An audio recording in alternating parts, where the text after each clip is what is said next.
Շուրջան, վարույթը հետևյալի Ռոմանոս Պետրոսյանը վարույթի մասնակից չի զետում բացատրում։ Ժամանակավոր կառավարիչ են նշանակել, կարող է գնա իրականացնել ժամանակավոր կառավարչի գործառույթները։ Իրավաչափ թե ոչ իրավաչափ, դա լի վարդիենտի։ Հիմա ժամանակավոր կառավարչից բացի կարող է միատեղ տեղակայել, կարողերը կատեղ խորտուղար։ Վարույթը վերաբերվում է որևէ բանով, վերաբերյալ Էցի անունից Ռոմանոս Պետրոսյան նախորդ սահմանված որևէ լիազորություն վարույթի շրջանակներում ներկայացնել լիցենզավորված անձի լիազորությունները չունի։ Որպես հրավիրված անձ խնդրում կարող մասնակցի, ոչ մի բայց արգելող հանգամանք է չկա։ Հանձնաժողովն է որոշում, որպես ինչ է ուզում մասնակցի, չի ուզում մասնակցի, վարչական վարույթը հանձնաժողովը իրավունք ունի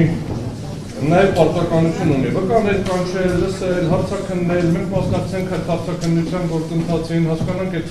հաստական տվյալները ինչի հիման վրա նախագիծ ամշակվել և նոր դրանից հետո արդեն կասնի քվեարկության։ Դա է անշտականություն, որովհետև սա ելնում ենք ենք խաղարկածից, որ ոչ թե քանի հակառակը չի ապացուցվել, որ ոչ թե ձևական վարույթը, որ եկել ենք ուղղակի նստենք վերքերան գնանք, այլ իրականությունը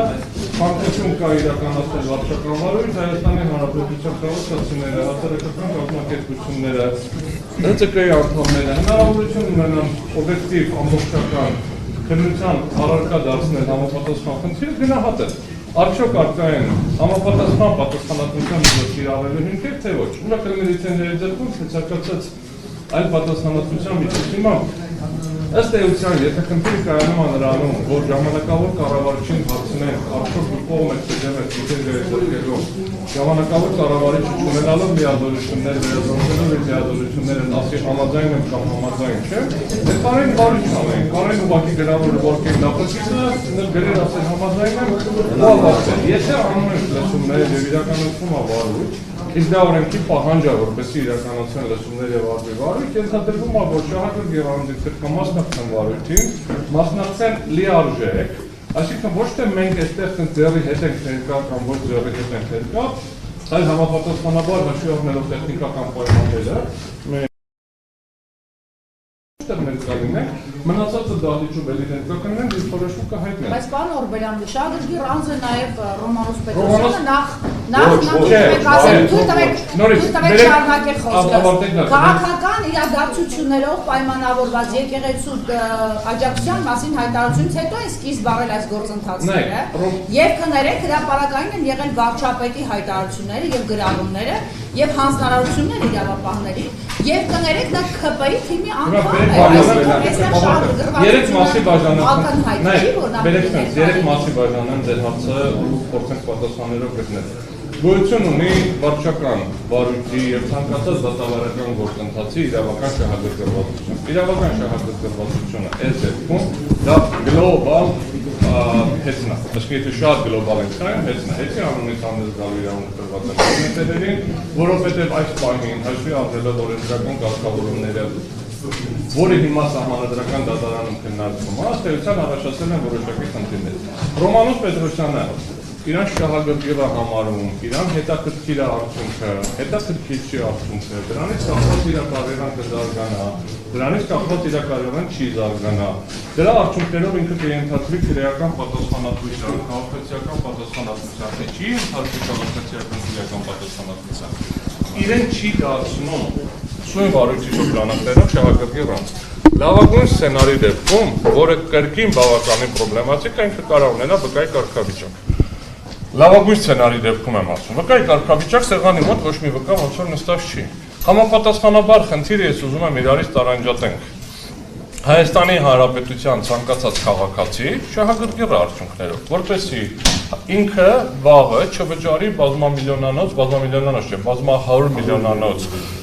գումար իր գրպանից քաղաքական ցանկություններ իրականացնելու համար։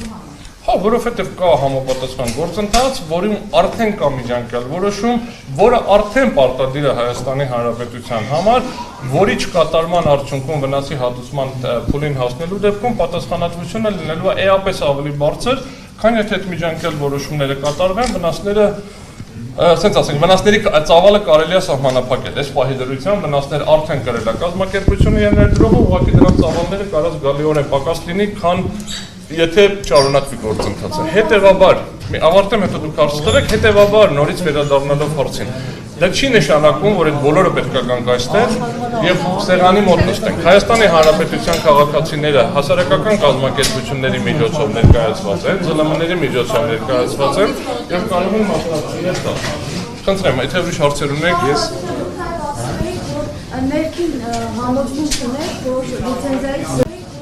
ներքին համոզմունք ունեք, որ լիցենզիայից զրկվելու է, ներքին համոզմունքը ձևավորվել է այս ժամանակահատվածում գործողությունների հիմա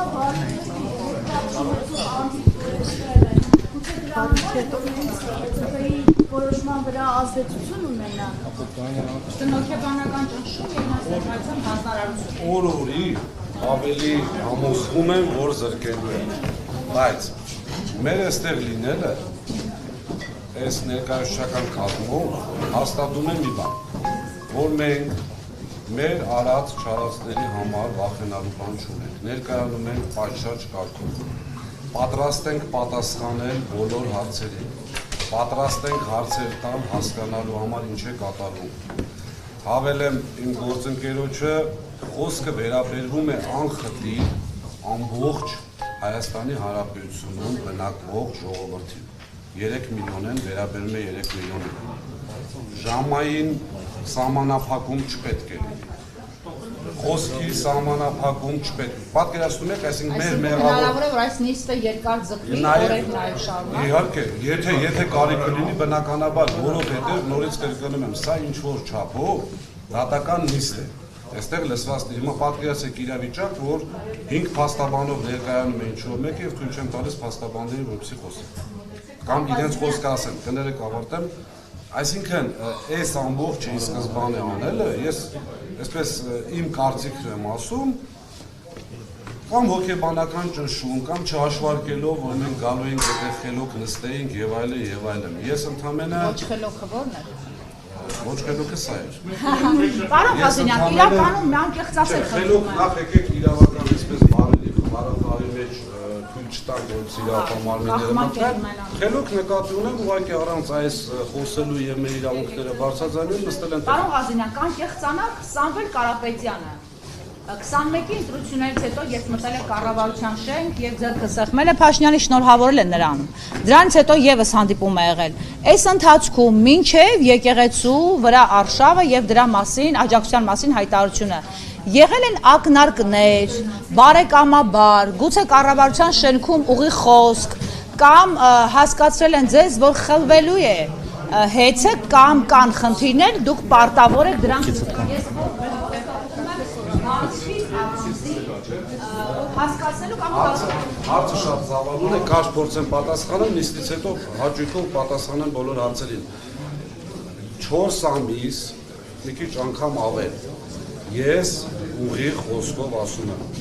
անգամ ակնարկ չի եղել։ Ենթադրվում է, որ ճիշտ է։ Ինչի համար։ Եթե այդպիսի ակնարկ լիներ, ինչ որ մեկը կասեր, որ գիտեք ինչ, Ղազենյան Դավիթին, մյուսին, սեփականատերերին մենք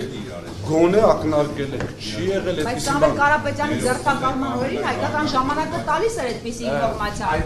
որ դուք եք փաթոթավորել դա հետագայում եկեղեցու։ Դե դեպքում պետք է լինի ապացույց, չէ՞ ուղղակի խոսելով, չի թող ասեն հունիսի 16-ին ձեզնից մեկին ասել ենք խլելու ենք, որի արդյունքում եղավ հունիսի 17 կամ 18-ը։ Քանի որ անհնար է լինելու ազգայնացնելը, մեր օրենսդրությունն էլ թույլ չի տալիս, տեղական այսպես ներդրողները չեն արձագանքի, մնում են Թուրքիան եւ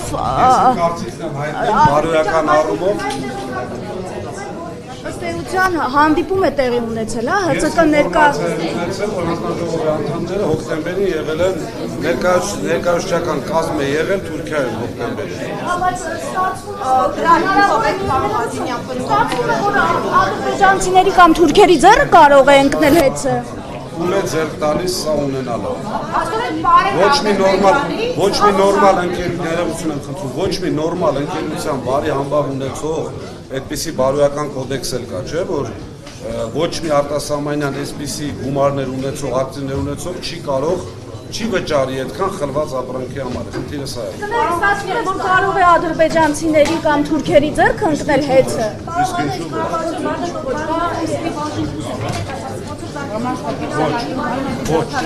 Ազգայնացում էին ասում, ազգայնացում։ Չկա ազգայնացում հասկացությունը դա խնդրում եմ